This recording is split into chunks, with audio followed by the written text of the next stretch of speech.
இன்னையோட 50 நாள் ஆச்சு நான் வீடியோ போட்டு. இந்த கேப்ல நிறைய நடந்துருச்சு. அதெல்லாம் ஷார்ட்டா இந்த வீடியோல நான் சொல்றேன். சுமார் ஒரு 1.5 மாசம் முன்னாடி லீவு முடிஞ்சு வீட்ல இருந்து கிளம்பி கொல்கத்தா ரீச் ஆகி அங்க ஒரு நாள் தங்கி ஊரை சுத்தி பார்த்துட்டு இருந்தேன். ஏன்னா இங்க இருந்து தான் எனக்கு கனெக்டிங் ட்ரெயின் மணிப்பூர் வரைக்கும் போனோம். ஹவுரா பீச்சில் சோலோவா ஆட்டி விட்டு பெங்காலி சிக்கன் தாலி ஒன்று சாப்பிட்டு பொறுமையா விக்டோரியா பேலஸ் எல்லாம் சுத்தி பார்த்துட்டு இருந்தேன். அஸ்ஸாம்ல ஒரு வாரம் தங்கிட்டு அப்புறம் என்னை மணிப்பூர் அனுப்பிட்டாங்க. புது லொகேஷனு எப்படி இருக்குன்னு தெரியல.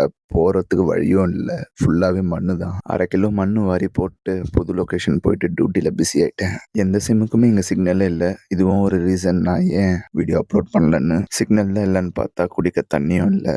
மலையிலேருந்து வர தண்ணியை தான் குடிச்சிட்டு இருந்தேன். ஒரு நாள் எனக்கு சரியான தலைவலி, ஃபீவரு, டயரியா இதெல்லாம் சேர்ந்து வந்து கண்ணெல்லாம் வீங்கி போச்சு. அவ்வளோதான். மறுநாள் கையில் எனக்கு ஒன்று சொருவி ஆறலை ஏற்ற ஆரம்பிச்சிட்டாங்க. அப்பயும் ஃபீவர் கம்மியாகலை. மறுநாள் மறுபடியும் இன்னும் 2 பாட்டில் ஏற்றினாங்க. மலேரியா டெஸ்ட்லாம் எடுத்தாங்க. நெகட்டிவ் தான் வந்தது. என்ன ப்ராப்ளம்னு தெரில.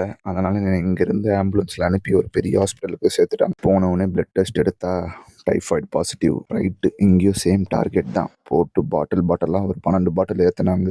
அப்புறம் ஒரு வாரம் கழிச்சு என்ன டிஸ்சார்ஜ் பண்ணிட்டாங்க. நானும் லீவ் வாங்கி வீட்டுக்கு வந்து உடம்பெல்லாம் நல்லா தேத்திட்டு போகலான்னு சொல்லிட்டு ட்ரெயின் ஃப்ளைட்டுன்னு பிடிச்சி வீட்டுக்கு வந்துட்டேன். லாஸ்ட் டைம் லீவ் முடிச்சுட்டு கிளம்பும் போது 93 கிலோவில் இருந்தேன்.